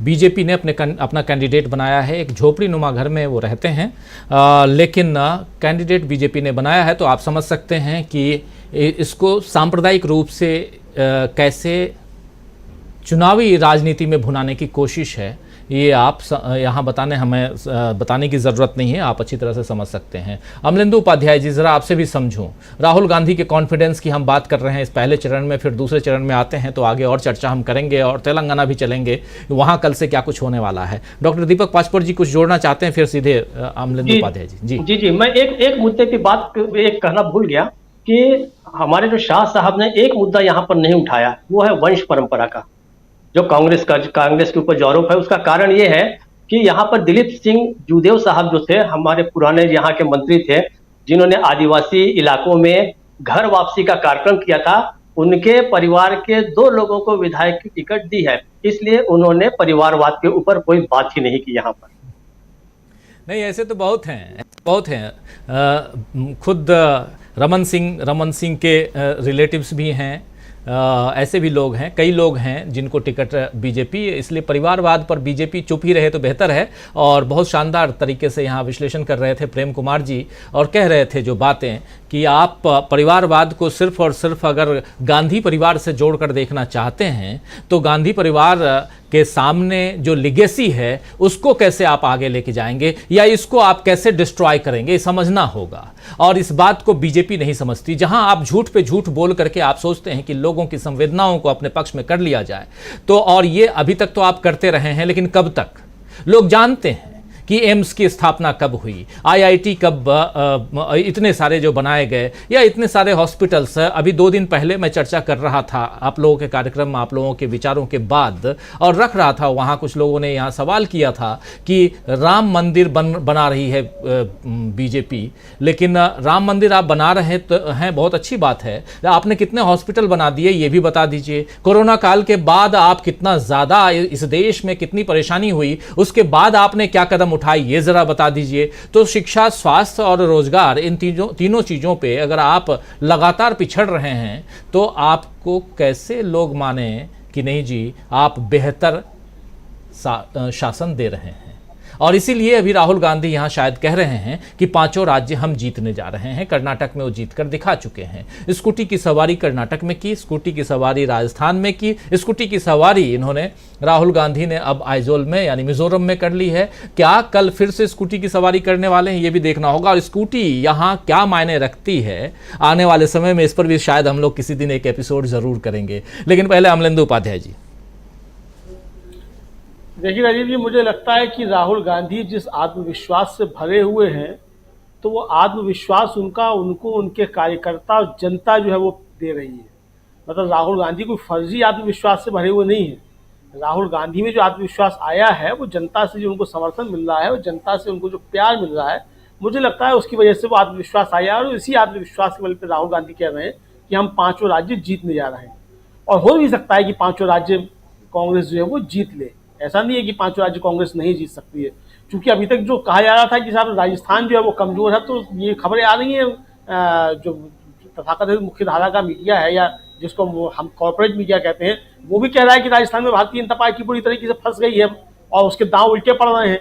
तो इसका मतलब राहुल गांधी जो कह रहे हैं वो कहीं ना कहीं जो जमीन से उनको सूचनाएं मिल रही हैं और जमीन से जो उनके पास बातें आ रही हैं उसके आधार पर ही राहुल गांधी कह रहे हैं। दूसरा बात यह कि राहुल गांधी जो पूरे देश के अंदर मैं समझता हूँ कि ऐसे अकेले नेता हैं जो लगातार जनता के बीच में बने हुए हैं और समाज के विभिन्न वर्गों के बीच जा रहे हैं, डोर टू डोर जा रहे हैं और व्यक्तिगत तौर पर जो समाज के विभिन्न वर्गों से मिल रहे हैं। तो उसी के आधार पर और उसी की ताकत के बल पर राहुल गांधी कह रहे हैं कि हम जो है वो 5 राज्य जीतने जा रहे हैं। अब जहाँ तक सवाल ये है कि स्कूटी जो राजीव जी, आप देखिए स्कूटी तो जो है मुझे लगता है कि राहुल गांधी कई जगह सवारी कर चुके स्कूटी की। बंगलौर में भी उन्होंने स्कूटी पे सवारी की, राजस्थान में भी की, अब मिजोरम में भी पहुंच गए, लद्दाख में तो खुद जो थी उन्होंने कई हजार किलोमीटर, कई 100 किलोमीटर जो बाइक चलाई लद्दाख की खराब सड़कों पे भी। तो यानी कि राहुल गांधी जो है वो पूरी दुनिया को इस गोल पहिए के जरिए नाप रहे हैं और ये धरती गोल है, ये भी एक संदेश जो राहुल गांधी दे रहे हैं। तो घूम फिर करके राहुल गांधी जो है वहीं जा रहे हैं जिस वंशवाद की बात की जा रही है। भारतीय जनता पार्टी जिस वंशवाद की बात करती है राजीव जी, मुझे लगता है कि इस वंशवाद को एक दूसरे तरीके से भी समझने की आवश्यकता है। अगर आप तमाम रजवाड़ों के इतिहास देखेंगे, राजवंशों के इतिहास देखेंगे, तो 6ठी पीढ़ी से आगे कोई राजवंश नहीं चला। अगर राजवंश है तो राहुल गांधी राजवंश को जो है वो का प्रतिनिधित्व तो नहीं कर रहे हैं। राहुल गांधी से पहले भी, चाहे वो राजीव गांधी हो, चाहे इंदिरा गांधी रही हो, चाहे पंडित नेहरू रहे हो, वो राजवंश के प्रतिनिधि नहीं है, लोकतंत्र के प्रतिनिधि रहे हैं, जनता के वोटों से चुनकर के आए हैं। तो इसीलिए जो है वो मोतीलाल नेहरू की या नंदलाल नेहरू की जो 6ठी पीढ़ी है वो भी जो जनता की प्यारी और जनता की आंखों का तारा बनी हुई है। और अगर वो राजवंश की पीढ़ी होती तो 6ठी पीढ़ी निपट जाती है। तो राहुल गांधी अगर जनता की आंखों का तारा बने हुए हैं तो जनता का प्यार मिल रहा है, इसमें डेमोक्रेसी में जनता की ताकत के बल पे बने हुए, कोई आसमान से थोप करके नहीं आए हैं। तो कुल मिलाकर के जो मुझे लगता है कि अंशुमान रजवा तो खैर फर्जी बात है, भारतीय जनता पार्टी करती रहती है, उसको करना भी चाहिए, क्योंकि भारत के पास है क्या कुछ कहने के लिए। अगर काम किया होता तो उस काम की बातें होती, काम की तो कुछ किया नहीं है। राहुल गांधी लगातार जो सवाल उठा रहे हैं वो भारतीय जनता पार्टी के पास उन सवालों का कोई जवाब नहीं है। प्रधानमंत्री अब जाए तो राहुल गांधी जो सवाल उठाए उनके जवाब दें। अब जवाब क्या होंगे? अब अमित शाह जब बता रहे हैं कि सारे जो है IIT भारतीय जनता पार्टी ने बना दिए, तो सारे IIT बना दिए, एक IIT का नाम ही बता दें कौन सा भारतीय जनता पार्टी ने बना दिया। तो पिछले 9 सालों में आपने कौन सा IIT बना दिया, एक का नाम बता दिए, सालों की बात तो छोड़ ही दीजिए।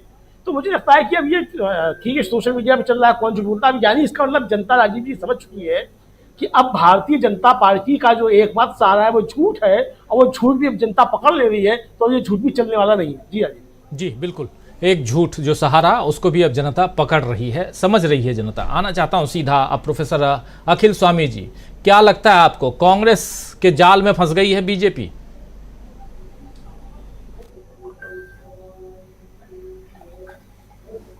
अनम्यूट कर लीजिए प्लीज।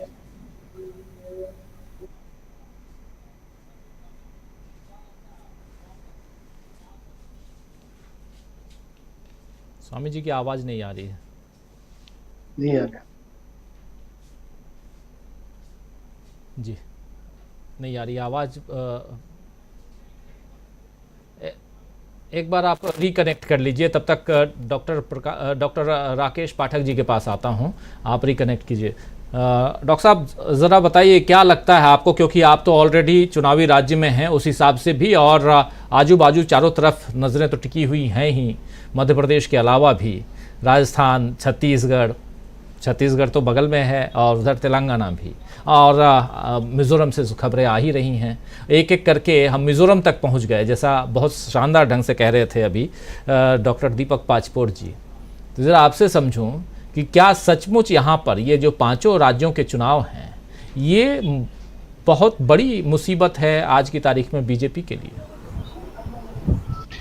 जी डॉक्टर राजीव, अभी लगता तो ऐसा ही है, क्योंकि सबसे महत्वपूर्ण जो बीजेपी का गढ़ है वो हिंदी भारत है, जहां उसका हिंदुत्व का नारा भी चलता है, जहां हिंदू मुस्लिम नफरत की पूरी राजनीति पुष्पित पल्लवित होती है। उस हिंदी भारत में से 3 राज्य बहुत महत्वपूर्ण है बीजेपी के लिए।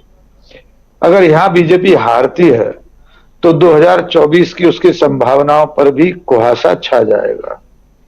अभी एक उदाहरण दिया गया छत्तीसगढ़ का, वहां एक कोई हत्या हुई, उसको लेकर अमित शाह ने कहा यही पैंतरा नरेंद्र मोदी राजस्थान में भी आजमा चुके हैं। वो कन्हैया लाल की हत्या का जिक्र करते हुए और तमाम बातें ऐसी कहते हुए कि कोई भी हिंदू तीज त्योहार बिना पथराव के नहीं हो पाता, वगैरह वगैरह। निर्वाचन आयोग में शिकायत की गई ऐसा आपने बताया, लेकिन निर्वाचन आयोग प्रधानमंत्री नरेंद्र मोदी या भारतीय जनता पार्टी के लोगों के खिलाफ कोई कार्रवाई कर सकता है, करने की सोच भी सकता है, ये मुझे अब संभव नहीं लगता। पिछले कई चुनावों से बीजेपी या खुद नरेंद्र मोदी, अमित शाह आदर्श आचार संहिता का कितनी बार कैसा कैसा उल्लंघन करते रहे हैं हम सब जानते हैं, लेकिन उनकी ये कोशिशें परवान चढ़ती दिख नहीं रही। डॉक्टर दीपक पाचपोर बताएंगे उनके हिंदू मुस्लिम दांव से क्या सचमुच छत्तीसगढ़ में कोई फर्क पड़ा? क्या राजस्थान में कन्हैया लाल की हत्या का जिक्र करके नरेंद्र मोदी ने कोई बड़ी बढ़त हासिल कर ली? मध्य प्रदेश में तो ऐसा कोई मुद्दा ही अभी नहीं है। थोड़ा बहुत मालवा वगैरह में हिंदू मुस्लिम होता है, वो भी ऐसा नहीं है कि एक पूरे आम चुनाव 230 सीटों पर होने वाले चुनाव में बीजेपी को कोई फायदा पहुंचा दे, इसलिए शायद अभी कोई ऐसा दांव बड़े लेवल से नहीं अपनाया गया। हाँ, मध्य प्रदेश के प्रदेश अध्यक्ष, गृह मंत्री, वो हमास और इजराइल और फिलिस्तीन इसकी बातें रोज कर रहे हैं प्रेस कॉन्फ्रेंस में, लेकिन वो कुछ कोशिशें ऐसी हैं कि जनता उन पर कान रख ही नहीं रही। मध्य प्रदेश की जनता को कोई मतलब नहीं है कि इजराइल में, फिलिस्तीन में क्या हो रहा है।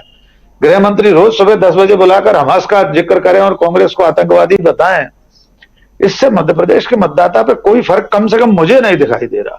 असली चुनौती बीजेपी के सामने भीतर का अंतर्विरोध, नरेंद्र मोदी की जो रणनीति अमित शाह और नरेंद्र मोदी की चल रही है प्रादेशिक नेतृत्व को खत्म करने की, चाहे उसमें वसुंधरा राजे सिंधिया हो, शिवराज सिंह हो, डॉक्टर रमन सिंह हो, ये रणनीति बीजेपी को कितना फायदा पहुंचाएगी, कितना नुकसान पहुंचाएगी, अभी 3 दिसंबर को मालूम हो जाएगा।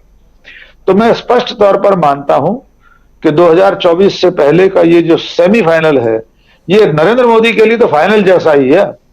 हो सकता है इन 5 राज्यों के चुनाव में हार पर बीजेपी के भीतर से कुछ बागी सुर सुनाई देने लगे। नरेंद्र मोदी के नेतृत्व, उनके ब्रांड नेम पर भी सवालिया निशान पार्टी के भीतर से लगने लगे। ऐसा मुझे लगता है कि अगर रिजल्ट यहां से प्रतिकूल रहे तो। जी राजीव जी, बिल्कुल बिल्कुल, अगर प्रतिकूल रिजल्ट रहा तो परिस्थितियां बहुत बदलती हुई दिखाई देंगी, यानी कि दिसंबर का महीना बीजेपी के लिए और खासकर नरेंद्र मोदी, अमित शाह के लिए बहुत अहम रहने वाला है। लेकिन क्या कांग्रेस के जाल में फिर फंसी हुई है बीजेपी? आना चाहता हूं प्रोफेसर अखिल स्वामी जी आपके पास। देखिए राजीव जी, आज आपके कार्यक्रम में मैं एक कन्फेशन करना चाहता हूं। वो कन्फेशन ये है कि जब मैं राहुल गांधी को शिक्षक के रूप में मुझे लगता था कि मेरे अंदर कुछ ज्ञान है, लेकिन जब मैं मानवीय मूल्यों के बारे में राहुल गांधी को देखता हूं, क्लोजली ऑब्जर्व करता हूं, मुझे लगता है कि मुझे राहुल गांधी से बहुत सीखने की आवश्यकता है। 2 घटनाएं बता रहा हूं मिजोरम की। एक आप देखिए, वो बेटी जो वहां पे आती है राहुल गांधी के पास, उसकी आंखों में आंसू हैं, वो रो रही है, उसके आंखों में आंसू हैं। उसके बगल में या तो उसके पिता हैं या भाई हैं, मुझे नहीं पता कौन है, वो एक सेल्फी लेने की कोशिश करते हैं, सेल्फी नहीं ले पाते। राहुल गांधी वो कैमरा, वो जो मोबाइल है अपने हाथ में लेते हैं, एक सेल्फी लेते हैं और उस बिटिया के चेहरे पे मुस्कान आती है।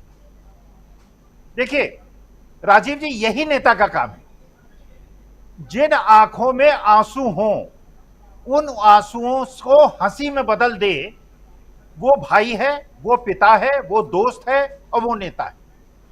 तो मुझे ऐसा लगता है जब भी मैं राहुल गांधी के मानवीय मूल्यों को देखता हूं और जिस प्रकार से वो इन लोगों को, सबको, देश की सभी सामाजिक वर्गों को जिस प्रकार से एड्रेस करते हैं, राजीव जी वास्तविकता बता रहा हूं, मेरी हाइट 2 इंच कम हो जाती है। दूसरी घटना देखिए, जो हम लोग गलती करते हैं, और ये बड़ी सूक्ष्म चीज है, इस सूक्ष्म चीज को ऑब्जर्व कीजिएगा। एक व्हील चेयर में एक युवा उनके साथ चलता है। हम लोग गलती क्या करते हैं, हमारे चेहरे से, हमारे भाव से ऐसा लगता है कि जैसे हम वी आर फीलिंग पिटी, हम दया भाव से भरे हुए हैं। राहुल गांधी की बॉडी लैंग्वेज को देखिएगा राजीव जी, राहुल गांधी के चेहरे से वो उसका उत्साह बढ़ाते हैं, उसके सीने पे हाथ थपथपाते हैं, मतलब उसको ये आभास नहीं देने देते हैं कि तुम कमजोर हो, तुम्हारे अंदर कोई कमी है। राहुल गांधी ये मैसेज देते हैं कि तुम शक्तिशाली हो, तुम जो संघर्ष कर रहे हो ऐसे संघर्ष करो, जैसे मैं हूं वैसे तुम हो, और तुम्हें आगे बढ़ना है। दया भाव नहीं दिखाते। ये है मानवीय मूल्य, ये मुझे सीखने को मिलता है। और एक और चीज, आपके कुछ दर्शकों ने कहा, मैं उनके कमेंट्स पढ़ रहा था, उन्होंने कहा इजराइल पे थोड़ा सा बात कीजिए। मुझे ऐसा लगता है ये मोदी जी की कूटनीतिक फेल्योर है। मुझे ऐसा लगता है बाइडेन साहब ने मोदी जी को डबल क्रॉस कर दिया है इजराइल के मसले में। एक तरफ उन्होंने इजराइल को हथियार सौंपे, हथियार बेचे, अपनी जो आर्थिक स्थिति है उसको सुधारा, और उसके साथ साथ ये स्टेटमेंट दे दिया कि अगर गाजा पट्टी में इजराइल कब्जा करता है तो ये बहुत गलत चीज होगी और हम इसको सहन नहीं करेंगे। ये अमेरिका ने कहा। रूस और चीन पहले ही एक डिप्लोमेटिक स्टैंड ले चुके हैं और उन्होंने खुलेआम फिलिस्तीन का और इजराइल के बीच में समझौते और युद्ध विराम की बात की है।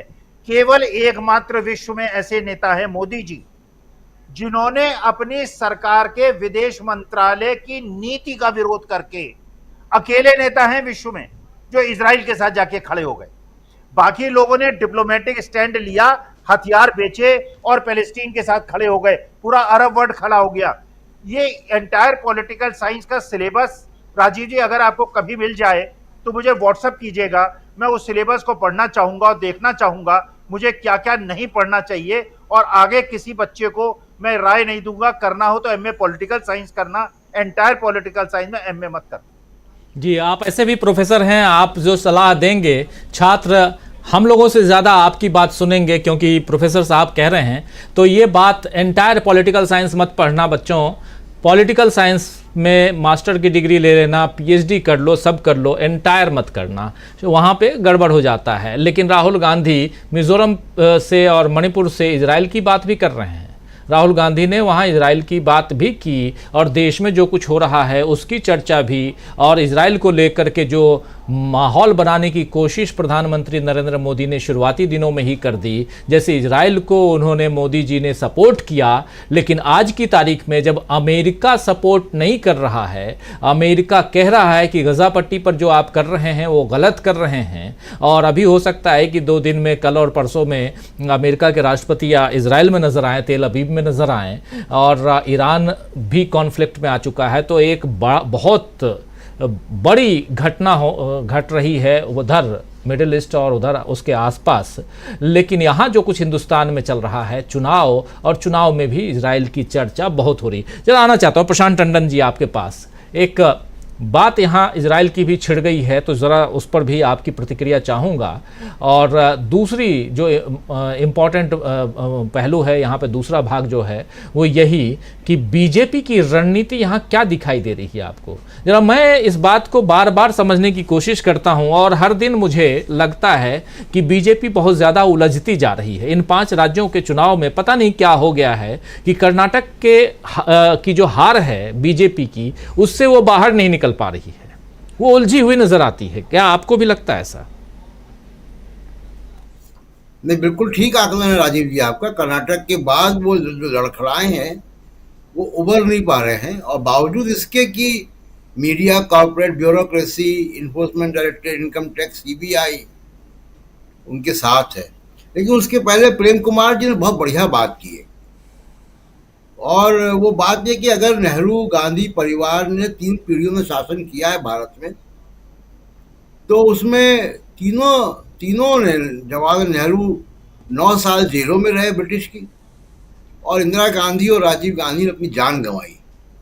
तो ये जो कुर्बानी की भी बात है, ये बीजेपी गायब कर देती है। ये बात कांग्रेस को उठानी चाहिए कि परिवारवाद कुर्बानी का भी परिवारवाद है। आइए इसमें तुलना करें। जी, दूसरी बात ये कि जो आपने बात कही, देखिए मैं हमेशा से आपके प्रोग्राम में कहा है कि मोदी जी और बीजेपी क्राइसिस में चीज़ों को से निकल नहीं पाते हैं, बावजूद इसके कि उनको जो 9 मन तेल है वो है उनके पास। मीडिया है उनके पास, ब्यूरोक्रेसी है, और कॉर्पोरेट का पैसा है, सोशल मीडिया की ट्रोल आर्मी है, वो सब कुछ है उनके पास। लेकिन उसके बावजूद भी वो क्राइसिस से निकल नहीं पा रहे हैं। ये बिल्कुल ठीक आकलन है कि कर्नाटक की हार से वो उबर नहीं पाए। और दूसरा जो जिसकी चर्चा हम पिछले 2-3 दिन से हम लोग यहाँ पे कर रहे हैं कि जो ये पैराशूट से नेता उतारे गए हैं, ये कोई अलग तरीके की रणनीति है जिसका खुलासा राजीव जी थोड़े समय बाद होगा कि ये क्या बीजेपी की रणनीति है या बीजेपी के खिलाफ कोई रणनीति है, या मोदी और अमित शाह की अकेले की, इन दो की रणनीति है कि बीजेपी के तमाम सारे बड़े नेताओं को चुनाव में हरवा दो और इनको एमपी से विधायक बना दो या हारा हुआ विधायक बना दो। ये कोई एक अलग तरीके की योजना है जिसका खुलासा जो है वो कुछ समय बाद होगा। और जहाँ तक इजराइल की बात है, देखिए इजराइल धीमे धीमे पूरे विश्व समुदाय में एकदम किनारे पड़ जाएगा। अमेरिका भारत की तरह नहीं है कि यहाँ पे मोदी साहब जो कहें वो मीडिया भी वही बात कहे और ब्यूरोक्रेसी वही बात कहे। हालांकि इजराइल के मामले में ब्यूरोक्रेसी ने हिम्मत दिखाई, और जो भारत का परंपरागत स्टैंड था इजराइल और फिलिस्तीन पे, उसके साथ वो चले। ये पहली बार 9.5 साल में मैंने देखा राजीव जी कि जब भारत की ब्यूरोक्रेसी ने एक अपनी रीढ़ की हड्डी का जो है प्रदर्शन किया। अदरवाइज तो वो रबड़ की ही साबित हुई है। जिसको स्टील फ्रेम ऑफ इंडिया कहा जाता था वो रबड़ का साबित हुआ। पहली बार ये दिखाई दिया कि वो वाकई स्टील फ्रेम में कुछ अभी कीले, कुछ कब्जे अभी रह गए हैं। तो दूसरी बात जो अमेरिका की बात मैं कर रहा हूँ, देखिए वहाँ की सिविल सोसाइटी, वहाँ के सीनेट, वहाँ के डेमोक्रेटिक पार्टी का अंदर का सिस्टम, वहाँ पे मानवाधिकार की, वहाँ पे युद्ध के खिलाफ एक बड़ी लॉबी है। ये बात भी सच है कि वहाँ पे यहूदी लॉबी बड़ी स्ट्रांग है, लेकिन उस यहूदी लॉबी में भी लिबरलिज्म है। ऐसा नहीं है कि वो जो है एकदम इस्लामोफोबिक है, तो ये बात भी नहीं है। तो ये जो दुनिया का एक दूसरा दिखता है पश्चिमी देशों में, जो डेमोक्रेसी है, वहाँ की सिविल सोसाइटी बड़ी स्ट्रांग है, इसका दबाव अब बन रहा है। और आप देखिएगा कि ये दबाव बनता रहेगा और ये दबाव बढ़ता जाएगा। और आपको देखना पड़ेगा कि इजराइल जितना आगे चला गया उससे भी थोड़ा सा पीछे आता हुआ दिखाई देगा, क्योंकि इस तरीके से यातनाएं और इस तरीके से खुलेआम मानवाधिकारों का उल्लंघन इसराइल कर नहीं पाएगा, बल्कि इसराइल के अंदर से भी बहुत विरोध हो रहा है। इसराइल का समाज में भी बड़ी तब्दीलियां हैं, वहां पे भी वामपंथी पार्टियां हैं, वहां पे भी एक मॉडरेट लोग हैं। और आप जैसे मैं पहले कहा कि अगर सड़कों पे निकल रहे हैं, अखबार छाप रहे हैं, वहां का मीडिया काफी लिबरल है प्रशांत जी।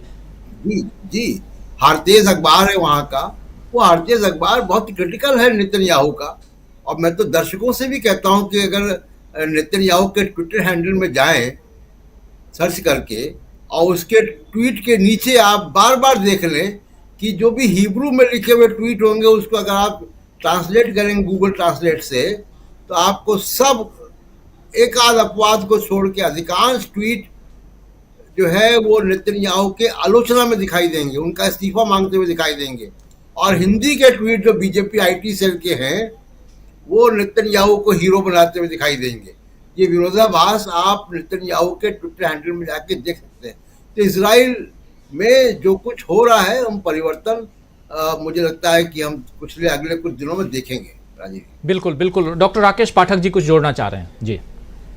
प्रशांत जी ने बहुत अच्छी बात कही, उसमें सिर्फ इतना जोड़ना था कि भारत में जो एंटी फिलिस्तीन सोशल मीडिया कैंपेन है उसको लेकर अल जजीरा ने कोई खबर आज छापी है और उसने साबित किया है कि इसके पीछे बीजेपी का आईटी सेल सक्रिय है। जितने यहां पर भारत भूमि से जितने इस तरह के ट्विटर हैंडल पर, फेसबुक पर, सोशल मीडिया पर कमेंट्स जा रहे हैं फिलिस्तीन के खिलाफ, उसके पीछे बीजेपी के आईटी सेल का हाथ है, ऐसा अल जजीरा ने एक विश्लेषण आज प्रकाशित किया। और हम सब जानते हैं वो क्यों किया जा रहा है। इस्लामोफोबिया के अंतर्गत एक पूरा तंत्र है जो हर मौके को इस तरह बनाना चाहता है और वो ये भूल रहा है कि खुद इजराइल में नेतन्याहू के खिलाफ लाखों लोग सड़कों पर उतरे हुए हैं। अखबारों में संपादकीय छप रहे हैं प्रधानमंत्री के, वहां के मुखिया के खिलाफ बहसें चल रही हैं, लोग उसे हत्यारा कह रहे हैं, मर्डरर इजराइल के प्रधानमंत्री को। और यहां पे अभियान चलाया जा रहा है वी स्टैंड विद इजराइल। तो ये क्यों हो रहा है, बस इतनी सी बात जोड़ना थी। जी प्रशांत जी। जी जी जी जी बिल्कुल बिल्कुल। यहाँ एक अलग माहौल बनाने की कोशिश और उधर दूसरी तरफ हम देख रहे हैं कि इजराइल में वहाँ के अखबार, वहाँ का मीडिया, वहाँ के लोग और इतने ही नहीं, विदेशों में बसे हुए यहूदी जो हैं वो भी अपने ही देश में जो कुछ चल रहा है उसके खिलाफ हैं। गजा पर हमला जो हो रहा है उसके खिलाफ हैं। और इस पर बहुत सारी चर्चा, बहुत सारी बातें, और रोज़ एक वीडियो बनाता हूं मैं और उसको देखा कीजिए। और जो कुछ चल रहा है देश दुनिया में, इस पर जो हलचल चल रही है, चूँकि ये बिल्कुल ऐसी हलचल है जिस पर निगाहें रहनी चाहिए, तो वो आप देख सकते हैं हमारी राय नाम से उस वीडियो में।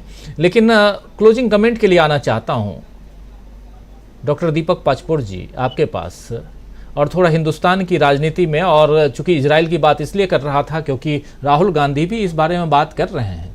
राहुल गांधी ने कहा वहाँ पर कि मणिपुर की बात आप नहीं करते लेकिन आप इजराइल की बात कर रहे हैं। यहाँ का मीडिया जो है वो मणिपुर अभी तक नहीं आया लेकिन वो इजराइल पहुँच गया, तेल अवीव पहुँच गया, वो गजा पट्टी तक पहुँच गया। और उसके लिए ये बहुत ही रोमांचक क्षण है। पीछे ब्लास्ट होती हुई तस्वीरें दिखा करके आप ये बताने समझाने की कोशिश करते हैं कि देखो हम लोग जो हैं रण क्षेत्र में हैं। तो वो जो चीज़ें दिखाई जा रही हैं, लेकिन उसके अलावा एक रण क्षेत्र और भी है। वो मध्य प्रदेश है, वो छत्तीसगढ़ है, वो राजस्थान है, वो तेलंगाना है, वो मिजोरम है। यहाँ भी नहीं दिखाई दे रहे हैं ये लोग। क्या पहले से हथियार डाल दिए सबने?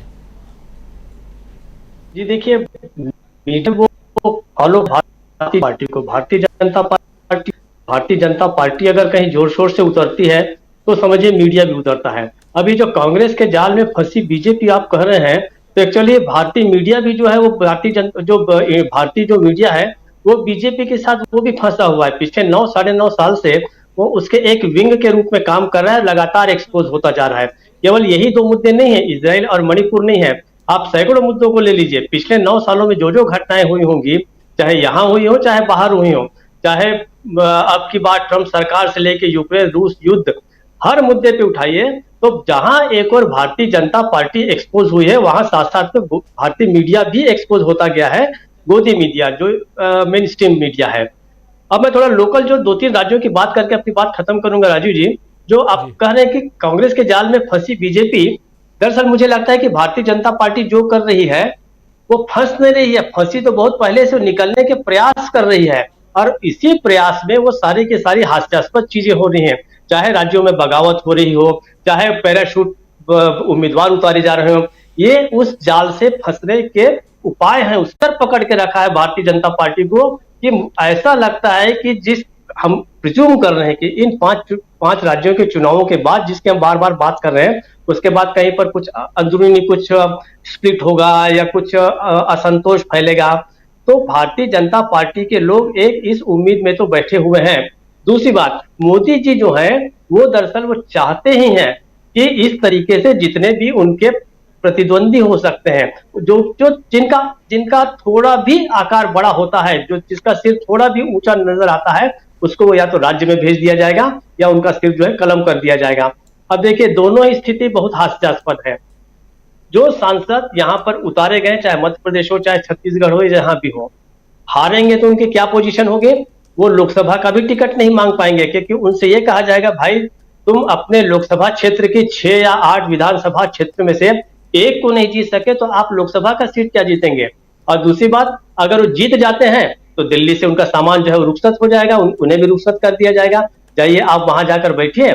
और अगर सरकार उनकी बनती है जिसके कहीं पर कोई चांस नहीं है, तो मुख्यमंत्री पद के लिए तो सिर्फ फुटबॉल होगी ही होगी, नेता प्रतिपक्ष के लिए भी जो है बड़ा ही रोमांचक और मनोरंजन किस्म का यहाँ पर देखिए कॉमेडी सर्कस हमको देखने को मिलेगा लगभग हर राज्यों में। यहाँ भी वही हाल है, मध्य प्रदेश में भी वही हाल है।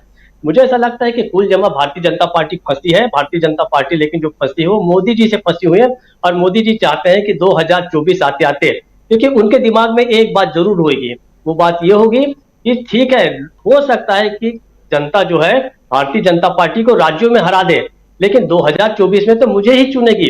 पिछले समय के जैसे 2-3 राज्यों के उदाहरण है हमारे पास कि यहाँ पर कांग्रेस की सरकार बनी छत्तीसगढ़ में, लेकिन फिर उसके बाद ज्यादा सीटें जो आ गई लोकसभा में वो बीजेपी की आ गई, मध्य प्रदेश में भी वही हुआ और राजस्थान में भी वही हुआ।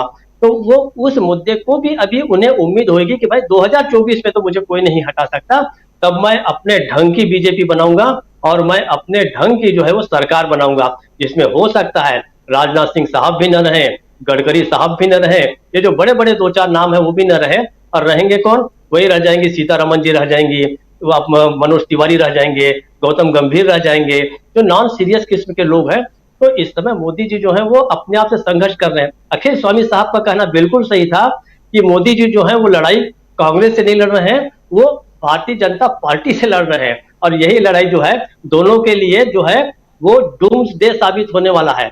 दोनों बर्बाद हो जाएंगे, बीजेपी भी बर्बाद हो जाएगी और शायद मोदी जी भी तबाह हो जाएंगे, ऐसा मुझे लगता है। राजीव जी।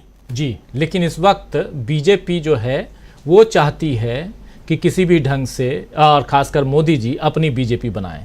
खैर, तो इस कार्यक्रम को अब समाप्त करने की इजाज़त चाहता हूं, और बहुत बहुत शुक्रिया अदा करता हूं डॉक्टर राकेश पाठक जी, प्रोफेसर अखिल स्वामी जी, प्रशांत टंडन जी, डॉक्टर दीपक पाचपोर जी, अमलेंदु उपाध्याय जी, और साथ में जुड़े थे 2 और साथी प्रोफेसर